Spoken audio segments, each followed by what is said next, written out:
kingdoms populated the island, each giving birth to its own gods and monsters. The conquering Yamato clan in the 3rd century subdued these tribes into a unified nation and culture. As centuries passed, new technologies like the printing press allowed regional folklore to spread. The golden age of yokai was the Edo period from 1603 to 1868, when horror and ghost stories surged. Folklorists and artists like Toriyama Sekien, who lived from 1712 to 1788, scoured the country for obscure legends to populate these encyclopedias and illustrated scrolls. Images of both yokai and yude were established at that time. And again, yude are ghosts. Toriyama Sekien's Yokai Encyclopedia started a new tradition which expanded into all aspects of Japanese life, from fine art to high theater. So, as Japan modernized during the Meiji Restoration in 1868, yokai became a relic of superstition in Japan. But a Greek-Irish writer and folklorist in Japan named Lufatio Hearn began introducing Japanese culture and yokai stories to America and the world. So, yokai legends declined during World War II. It wasn't until the comic artist Mizuki Shigeru published his popular manga, Get no Kitaro, that yokai resurged in Japanese culture. Shigeru was raised on yokai stories, told by his village wise woman. When he returned home from the war, he started drawing the stories he had heard as a boy. So today we can see yokai's influence in books, video games, and films, and what were once regional superstitions have gone global. All right, we're going to talk a little bit about spirituality and the spirit of things. So Japanese folklore is a combination of different traditions steeped in ancient beliefs. These traditions were influenced by Shintoism, Taoist philosophy, and later Buddhism, heavily introducing elements from Chinese and Indian folklore. In its most basic form, Shinto is the veneration of spirits called kami that reside in nature and objects. These kami influence people's lives. Taoist philosophy adds that the same entity can have two faces, the yin and the yang, which can change depending on its energy status. When Tao was brought to Japan and applied to Shinto beliefs, the idea became that kami had both peaceful or positive aspects, the niji, and negative or angry aspects, the arami. Therefore, all kami can turn into yokai if not celebrated appropriately. Many yokai are still respected as protectors and companions in Japanese Shinto shrines, and you can still see their statues and religious artifacts to this day.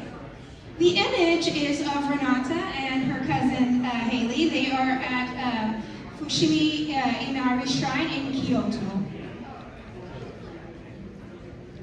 All right, so we're going to start getting deeper into it. We're going to talk about the different kinds of yokai. There are 4 types. We're going to start with the sacred beasts that have Chinese inspiration, move on to the animal and demon shapeshifters, which are called obake. Then we're going to talk about the haunted objects, which are the tsukimogami, and finally the ghosts, which are the yurei. That's the plan. Okay. Renata, let's start with the sacred beasts. So, the sacred beasts. The beasts are 5 mythological creatures mentioned in the Chinese books of rites in the Zhou dynasty. So each beast represents an element, a season, a temperament, and a virtue, in one of the 5 cardinal directions. All right, so the Seiryu is known as the Azure Dragon. The Seiryu is the guardian of the East. He is aquatic, blue-green dragon, and a symbol of authority. He is often venerated by emperors and royalty, so you see it in a lot of in art. He embodies strength, fertility, wisdom, and the power of transformation. He represents spring. His element is wood. The Seiryu is celebrated at Kiyomizu Temple in Kyoto, where he acts as the door god. Okay, so now we have the Suzaku. It is the guardian of the south, and it is a red bird that resembles a pheasant with 5 colored plumage, and is perpetually perpetually covered in flames. And it's similar to what we know as a phoenix. So it embodies the duties and self-confidence and represents summer, and its element is fire. It often appears in times of good luck and financial success. All right, next is the white tiger, the Bianco. The Bianco is the guardian of the West. According to legend, the tiger gets her impressive white fur only at the age of 500. It embodies female energy. The tiger is headstrong, brave, intuitive, and proud. Her season is fall. Her element is metal. In China, you can often find tigers on door jambs and graves because they repulse demons and protect final resting places. She is said to appear only when a peaceful, virtuous emperor rules. And now, the Genbu. The Genbu was the guardian of the North, traditionally depicted as a turtle fighting a snake. The union of snake and turtle is said to have created the universe as represented by its dome shell. The Genbu symbolizes happiness, stability, longevity, and surmounting difficulty. Its season is winter, its element is water, and the Genbu protects North Kyoto, which we've been to Kyoto. It's celebrated by the Cancun Shrine, and it's located on top of Mount Funoka. Oh, you're going big. Okay, the Keating. The Keating, it's called also the deer giraffe, but we're going to call it a dragon today. It's the yellow dragon. The Keating is the central guardian. In Japan, they're depicted as a dragon shaped like a deer with an ox's tail, beards and manes that flow upward, cloven hooves, and a fully or partially scaled body with backward curving horns. The Keating carries the power of transformation, life, and death. Its season is midsummer. Its element is earth. It first appeared in The Guardian of the Yellow Emperor and at the birth of Confucius. It is known to return during the imminent arrival or passing of a sage or illustrious ruler. All right, now we're going to move on to discuss some of the obake, the shapeshifters, starting with some of the animals and the nekomata.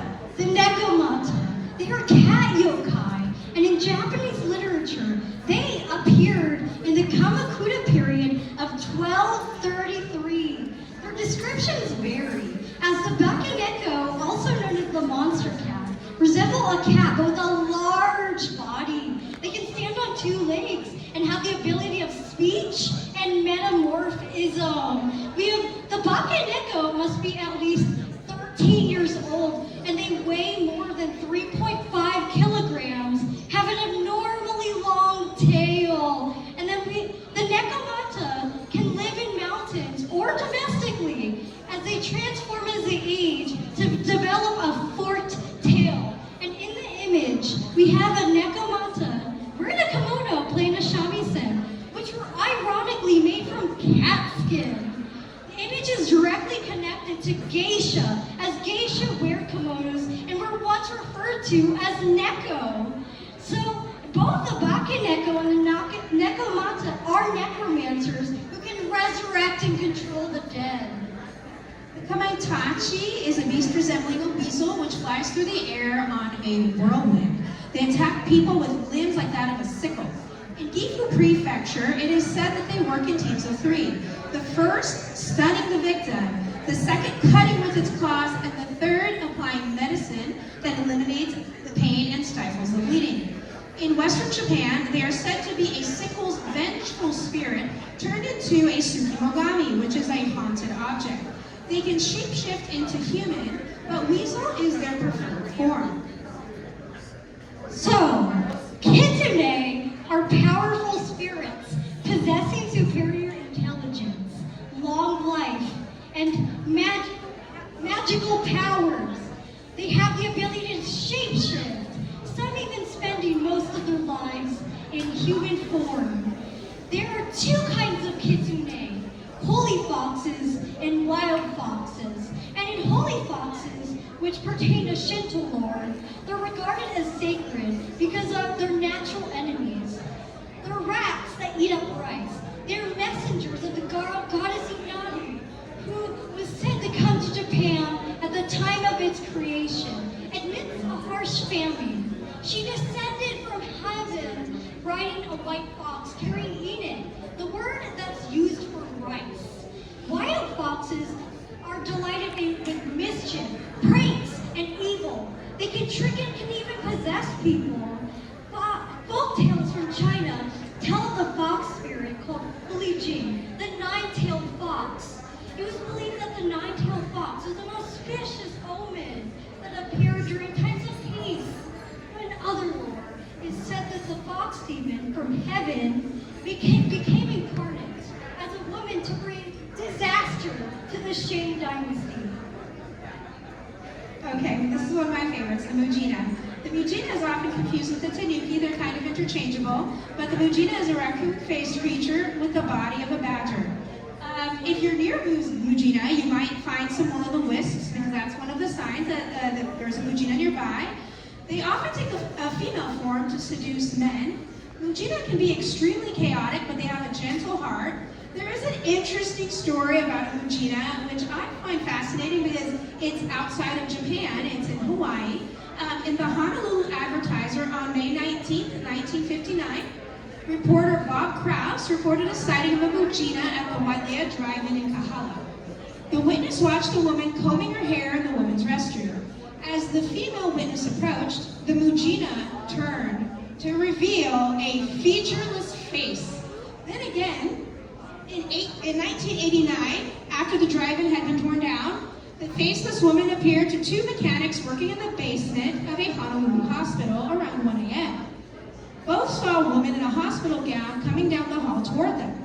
Originally, they assumed she was a lost patient, but when they called to her, she tucked a long black strand of hair behind her ear.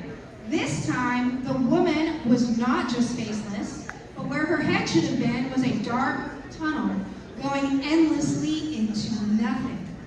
There have been a number of other Mujina sightings in Hawaii, from Iwa Beach to Hilo. So, Favorite? Tanuki. They are raccoon dogs, once considered gods and rulers over nature. Their status declined with the introduction of Buddhism.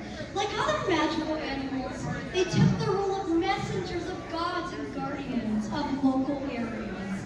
Many Tanuki are jovial, and they are delighted in playing tricks and like the company of humans. While other legends tell of Tanuki who snatch humans or spirit them away.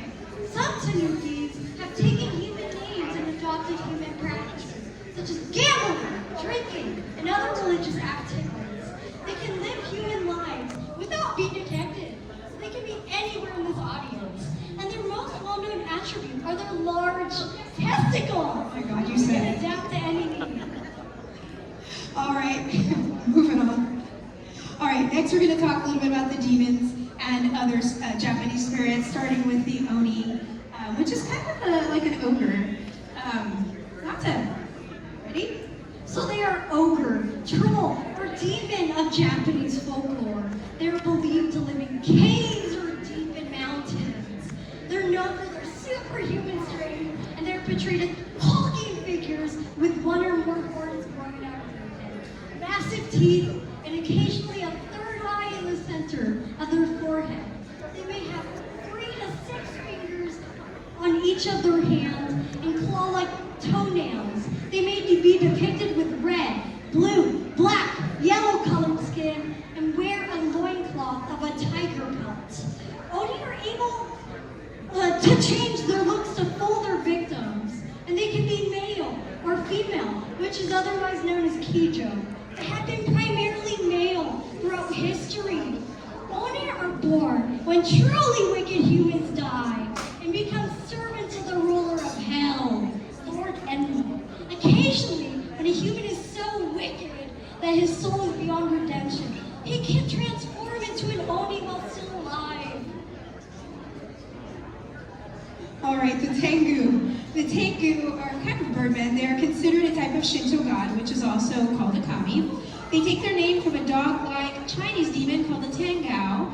According to the Nihon Shoki, which is the Chronicle of Japan, in 637, a great star was seen in the sky, rumbling from east to west.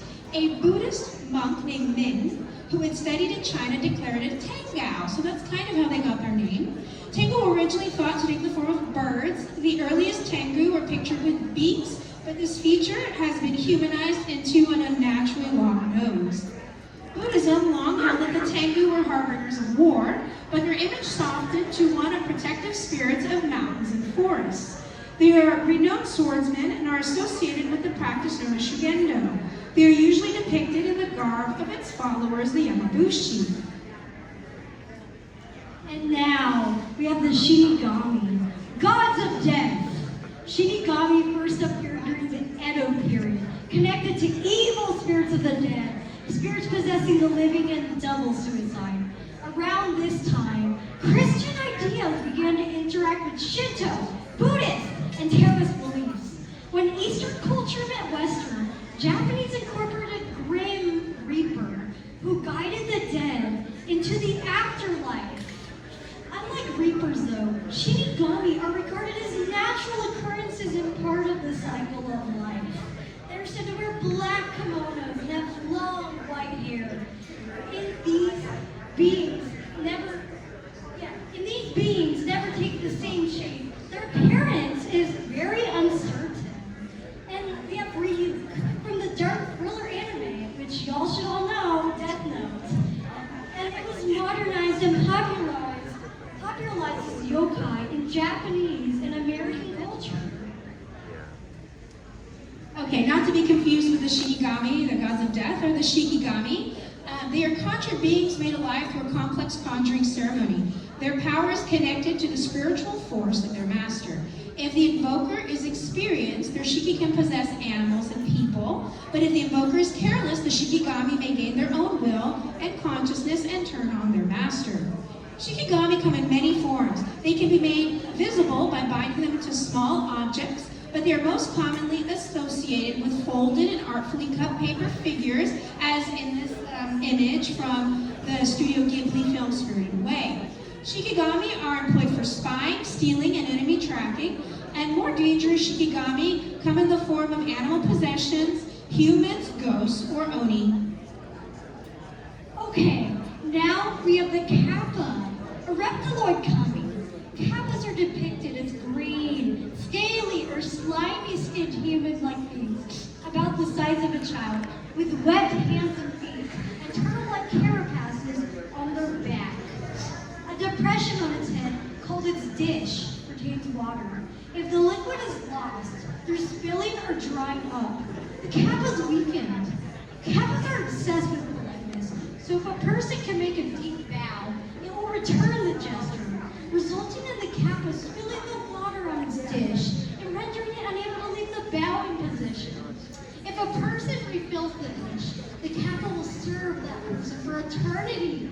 Kappas inhibit the ponds and rivers of Japan. They are known to lure people to water and drown them. But once befriended, they help irrigate farmland, attract fresh fish, and are highly knowledgeable about medicine and bone setting. They love cucumbers that have an aversion to iron, sesame, or ginger. The best known kappa residence in the Kappabuchi waters of Tono is in the Iwate Prefecture. There's a Buddhist temple there dedicated to the kappa, which according to legend helped extinguish a fire at the temple. All right, next to the Amamiye. The Amamiye is a prophetic beast with a bird beak-like mouth, long hair covered in scales from the neck down, and 3 legs or tail fins. It lives in the open ocean and glows with a bright light that can be seen from shore. There have been numerous sightings, but all are similar in that the creature appears predicting abundant harvest, but then disease. The only recorded sighting of an Amamiye, a recorded sighting, comes from the Hiko province, Kumamoto Prefecture in the spring of 1846. One night, a government official went out to investigate a strange light just offshore. When he approached the creature delivered its prophecy. Good harvest will continue for 6 years from the current year. If disease spread, draw a picture of me and show my picture to people everywhere to protect them from harm. Thereafter, the image of the Amamiye has appeared in time of disease. The Amabie experienced a resurgence during the recent COVID-19 epidemic. Manga artists began drawing images of Amabie, distributing the image over the internet, breathing new life into an old legend. So, Kodama are the souls of trees animated as spirits. The souls wander outside of their trees, tending to their growth and maintaining the balance of nature. But Kodama is tied to its host tree, and one cannot survive without the other. Kodama are rarely seen, but when they appear, they resemble faint orbs of light, occasionally tiny vague humanoid figures. In modern Japan, Kodama are revered as gods. Villagers who find a Kodama inhabited tree designated with sacred rope known as a Shimenawa. The elders may have knowledge of which tree are Kodama, and it is rumored that very old trees that bleed when cut are Kodama inhabited. We see the Kodama in the film Princess Mononoke. All right, and the last demon that we're going to talk about is the Komainu. The Komainu, I'm sure you've seen, they actually have come to America. They are holy animals employed as guardians and messengers of the deities and sacred sites. They can range in size from a small dog to the size of a lion. They have thick curly manes and tails, powerful muscular bodies, and sharp teeth and claws. Some have large horns like a unicorn, but many are hornless. They guard gates and doorways. They are found in shrines, temples, and at the imperial palace in pairs facing each other.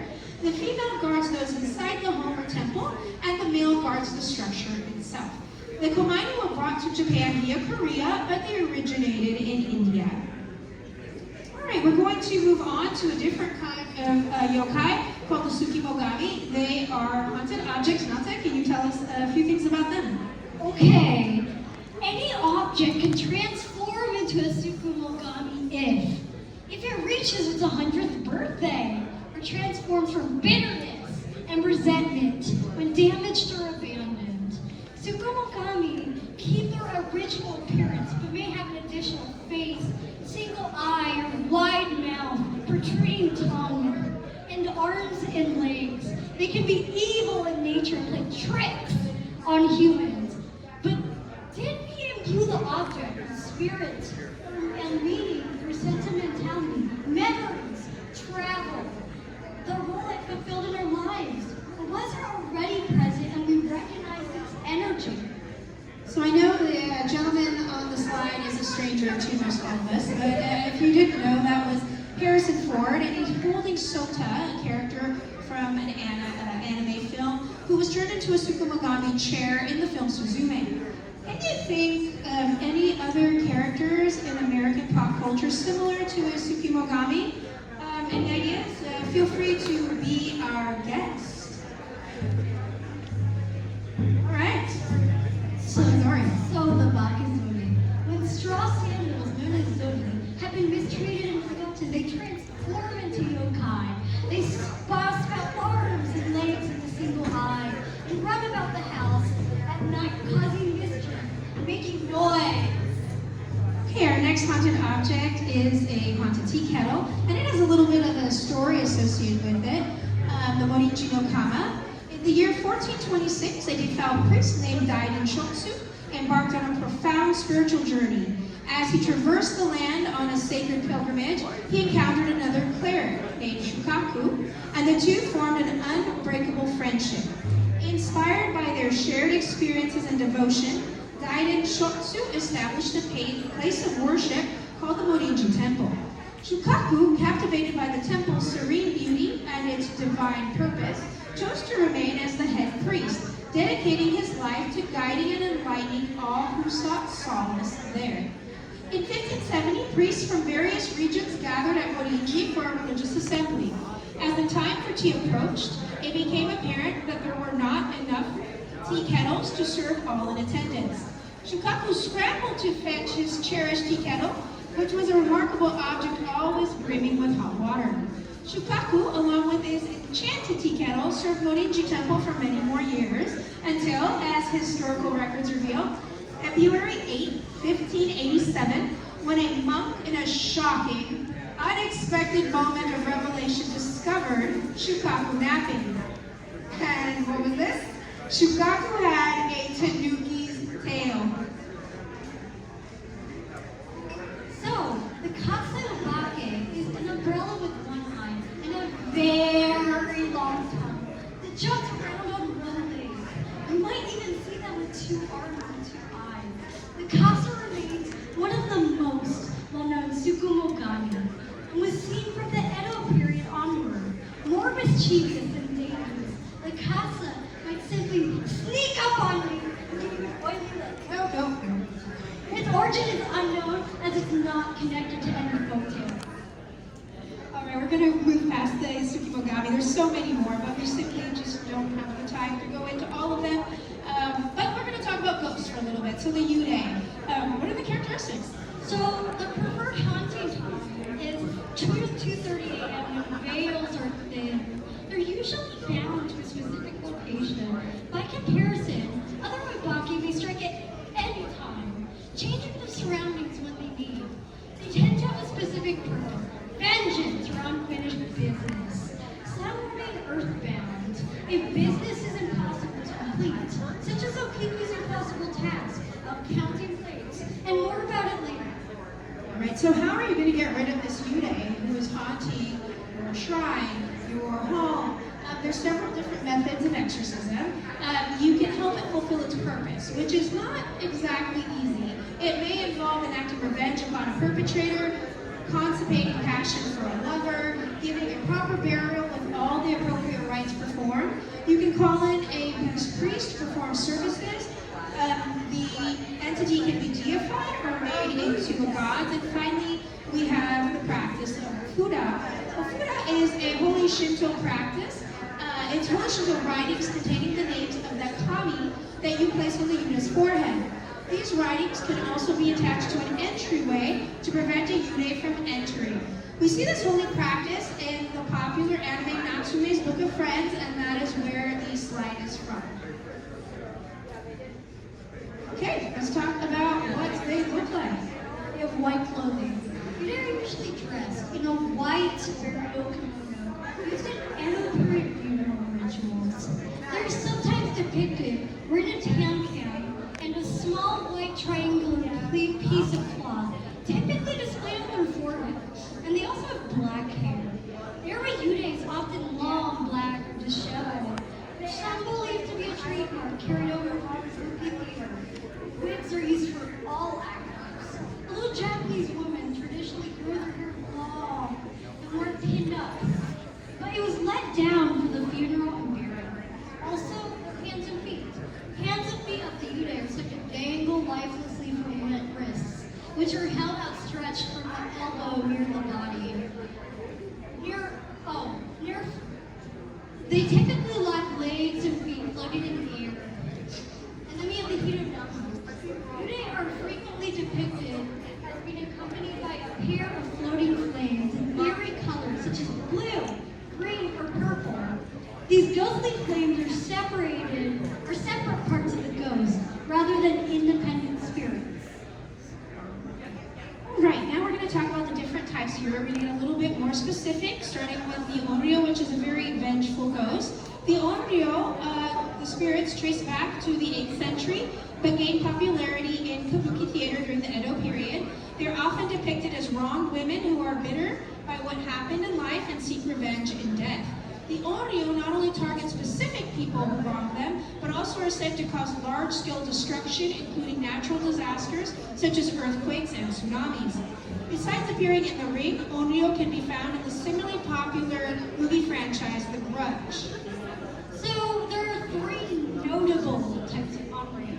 The Goryo, a noble or accomplished person who lost a political power struggle or died prematurely from disease. And we have the Fuda Yurei, remnants of people who have died in a shipwreck in an attempt to lure their victims into a watery grave.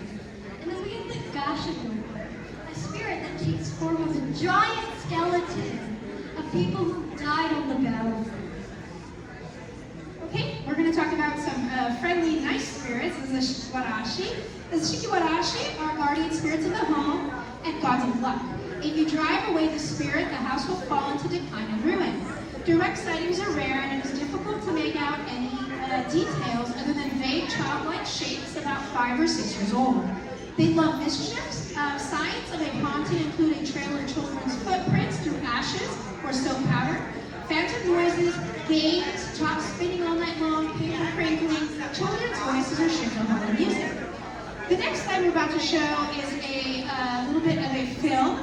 We leave it up to your discretion whether you believe that it is an actual footage of a Sashikawarashi or whether it is a fabricated film. But either way, it gives you an idea of something of how a haunting might look.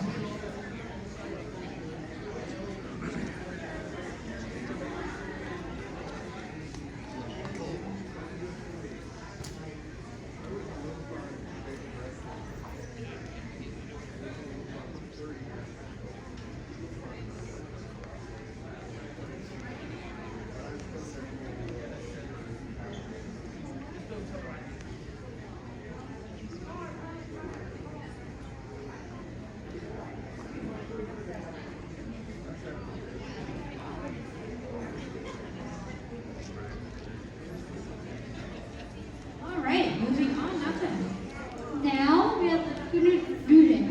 So they're floating spirits. Furudude do not seek to fulfill an exact purpose or float around aimlessly.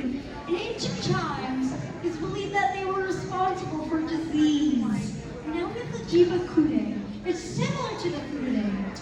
They're earthbound spirits that do not seek to fulfill an exact purpose, but instead are bound to a specific place or location. We're going to get a little more specific with some Buddhist ghosts. There are 2 types of ghosts specific to Buddhism, both being examples of unfulfilled earthly hunger being carried on after death. They are different from other classifications of Yurei due to their religious nature. The Gaki, since 657, some Japanese Buddhists have observed a special day in mid-August to remember the Gaki. Through such offerings and remembrances called Segaki, it is believed that the hungry ghosts may be released from their torment. The Jinkiniki are zombies. They are spirits of greedy, selfish, or impious individuals who are cursed after death to seek out and eat humans and human corpses. So yes, they have their own version of zombies. And now, the Ikiro. It's known as a living ghost. Crazy, right? So they're living creatures possessed by extraordinary jealousy or rage. And it can release their spirit as an Ikiro, a living ghost that can enact its will while still alive. And then we have the Jude. The cursed spirits simply are curses. They are a race of spiritual beings, invisible to humans, incarnated from the cursed energy that leaks out of humans over time, due to negative emotions. Alright, we're going to get even more specific and talk about some of the most popular ghosts, starting with the Onas, not the Furakuchi Ona. Okay, the Furikuchi Ona, also known as the two-mouthed woman. The Furikuchi Ona characterized having one mouth located on her face and one on the back of her hair, a back of the head beneath the hair. And in Japanese mythology, the Yurei identifies with women afflicted with a curse that transforms them into yokai. Furikuchi Ona eats little to nothing with her actual mouth. Her second mouth may consume twice as much. Ho'ona is known as the skeleton woman, and she appears in death much as she did in life as a young, beautiful woman in her prime. They retain an undying love that long after death allows them to be with the object of their affection. Only those unclouded by love are able to see their true skeletal form, and each night that the Ho'ona spends with a lover, she drains some of their life force until they grow weaker and eventually die. So that kind of is very familiar to what we would consider a seppuku. So, last Ona. Okay, the Kuchisake Ona, also known as the slit-mouthed woman. It's the ghost of a woman who was mutilated, abused, or violently killed, who has returned to wreak vengeance. At night, she sneaks up on her victims, covering her mouth with a fan, and asks, "Watashi Kide, am I beautiful? If the victim answers yes, she pulls back her fan and asks again, Pori demo? Even now? If the victim answers no or shrieks, she slashes them from ear to ear in imitation of her own mutilation. If they answer yes a second time, she walks away. All right, finally the no pedabo. The no pedabo actually blend in perfectly with society until they turn around to reveal that they have no face. They are encountered on empty roads late at night in the guise of a man or woman with his or her back turned. When approached, the no pedabo turn around to shock the observer. Some appear with a face at first, maybe even the form of a friend or relative. Then they wipe their face off with their hand. No pedabo is a favorite transformation of mischievous animal yokai like the kitsune, the tanuki, but especially the mujina. So much so that the no pedabo are often referred to as mujina. Alright, so now we're going to talk about some haunted places that are famous in Japan, starting with the suicide forest Aokigahara. Renata, tell us about this forest. Okay. The forest on the northwest flank of Mount Fuji. Some worship the Fuji itself as a god that has its own deity, known as Asama no Okami, and its reputation as home of the Yukai. In the 1960s, it became associated with suicide, most likely attributed to Saiko Matsumoto's 1961 novel, Nami no To, known as the Tower of Waves, involving the death of two young lovers in the same forest. It's estimated that 30 people commit suicide in the forest each year, or every year. Death predates the site, however. Urban legends, ubasute, and it's known as leaving the elderly or infirm in a desolate place to die, may have been practiced in the 19th century. The forest is known as a spot where Buddhist monks starve themselves in form of purification, and their messages of love and encouragement posted under trees. Throughout the forest are park sweepers. They regularly sweep the forest for the deceased. Why Aokigahara? Shinto believes nature is filled with deities. What better place than surrounded by nature and close to the kami? Alright, next we're going to talk about the Tohoku earthquake and tsunami. On March 11th, 2011, a 9.0 earthquake occurred in the Pacific Ocean 45 miles east of the Tohoku region. It was the largest earthquake on record in Japan and the fourth largest in the world. It lasted approximately 6 minutes and generated tsunami waves that reached maximum heights of up to 133 feet, traveled 435 miles per hour, and 6 miles inland. Residents had only 8 minutes of warning. Evacuation sites were washed away, and freezing temperatures prevented rescue work. The tsunami created Fukushima Daiichi nuclear disaster. Official figures reported 19,759 deaths, 6,242 injured, and 2,553 missing. A sociology graduate student from Tohoku Gaiku University, Yuka Kudo, interviewed 100 taxi drivers for a study. In Miyagi Prefecture, after the earthquake, drivers started to report experience with ghostly passengers. One driver recounted a woman wearing a winter coat asking, "Can you take me to Minamihama?" When the driver replied, "There's nothing in Minamihama anymore," she asked, "Have I died?" and was gone before reaching her final destination. There are more stories of ghostly encounters from the Tohoku Prefecture, and while we don't have video footage from this specific location, I wanted to share taxi dashcam footage similar to what taxi drivers in Tohoku have reported experiencing. Again, it is up to your own discretion whether you believe that this is actual footage or a recreation. Please watch carefully.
location at Himeji Castle. Renata, let's talk about Himeji.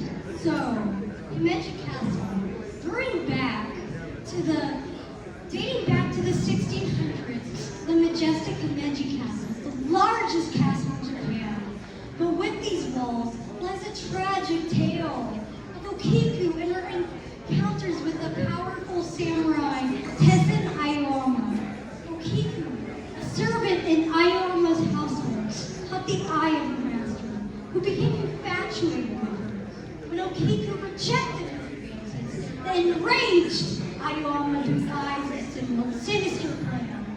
He accused Okiku of breaking one of his 10 prized porcelain plates, an act which resulted in severe punishment. But Aoyama offered Okiku a twisted bargain. He'd forgive her. She agreed to become his mistress. Rejected again, Aoyama threw Okiku into a well. Okiku's ghost haunts the castle alleys, wandering restlessly for eternity. She drifts between the shadows, doomed to repeat a grim ritual. Okiku counts each plate, one by one. When she reaches number 9, she erupts into a bone-chilling wail that echoes into the night. Okiku's story is forever connected to the haunting history of Himeji Castle. Okiku, along with Oiwa and Tsuyu, make up the Sano Yude, the 3 greatest ghost stories in Japanese culture. Okay, we're going to talk about Oiwa's story now. Trapped in an unhappy marriage to a samurai named Lemon, Oiwa made a difficult decision to return to her family. As she fled, her vengeful husband pursued her, but was intercepted by her protective father. In a fit of rage, Lemon killed Oiwa's father, then lied to her, claiming her father had been murdered by an unknown assailant. Devastated, Oiwa reluctantly returned to her husband's side. Soon after, she gave birth to a child, and her health began to decline. Lemon, growing increasingly resentful, set his sights on Oiwa's doctor's young granddaughter. The elderly doctor, driven by his granddaughter's desires, hatched a sinister plot. He prescribed a poisonous cream that disfigured Oiwa's once beautiful face. Oiwa gazed into the mirror at her ravaged reflection. In a fit of madness, she seized the sword and ended her life. After disposing of her body, Lemon concocted a lie, claiming Oiwa had been unfaithful, freeing him to remarry. But Lemon's betrayal of his wife would haunt him for the rest of his days. Oiwa would not be silenced. As Lemon lay beside his new bride, the disfigured face of his late wife materialized before him. "Damn it!" he lashed out, his sword slicing the air as he desperately tried to vanquish his ghostly aspiration. Realizing too late he had slain his new wife. Oiwa died in 1636.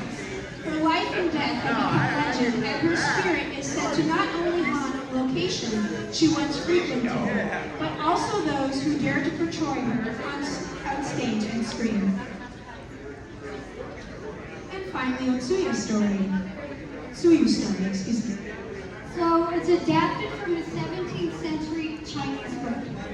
On a quiet night during the Obon Festival, a recently widowed man named Agiwara found himself captivated by a mysterious woman.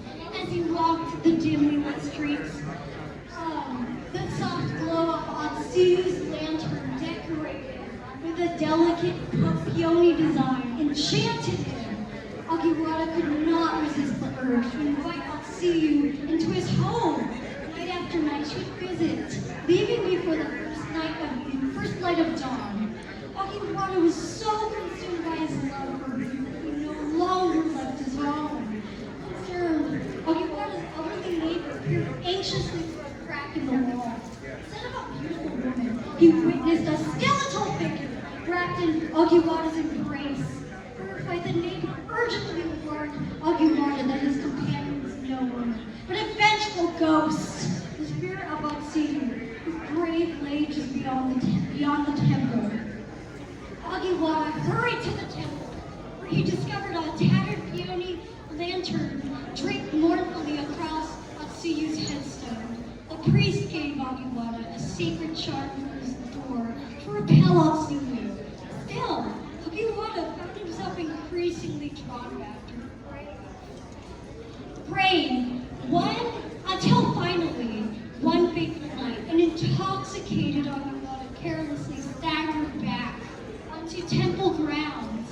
Time passed with no sign of Agiwara. The concerned priest ventured to Atsuyu's grave, where he unearthed a horrifying sight. Agiwara's lifeless body lay intertwined in the boneless embrace of a human skeleton. All right, we're going to talk about an occurrence now called the Hyakuyaku, the Night Parade of 100 Demons. It's an idiom in Japanese folklore. It refers to a parade of hundreds of yokai that march through the streets of Japan during summer nights. Anyone who comes across the procession would perish or be spirited away unless protected by exorcism scrolls handwritten by onmyoji spellcasters. Now, onmyoji spellcasters are what we would consider sorcerers. The Tsukimogami also have a hyakuyaku of their own. Now, remember, Tsukimogami are haunted objects. During the Heian period, after Susuharabai, which is a big house cleaning that is done at the end of winter, many unwanted antiques in the city were abandoned. These antiquated items became yokai and vowed to get revenge on humans. They marched out on the Ichijodori Street in Kyoto from west to east. This parade is still held yearly in Kyoto to this day. And finally, we have Jikobuken. So, Jikobuken is a property where the former occupant died of a natural cause, such as suicide, murder, or violence. They're considered cursed properties, and therefore undesirable. As a result, they can be rented or purchased at very low prices and often remain vacant. Under real estate transaction law, the license holder has a legal obligation to that if a property is a stigmatized property. The following website is a good indicator of where the property can be found around the world. www.oshimaland.co.jp. Alright, so the next several slides are kind of our wrap-up. If you want more information and you're visiting Japan, what museums that you can visit,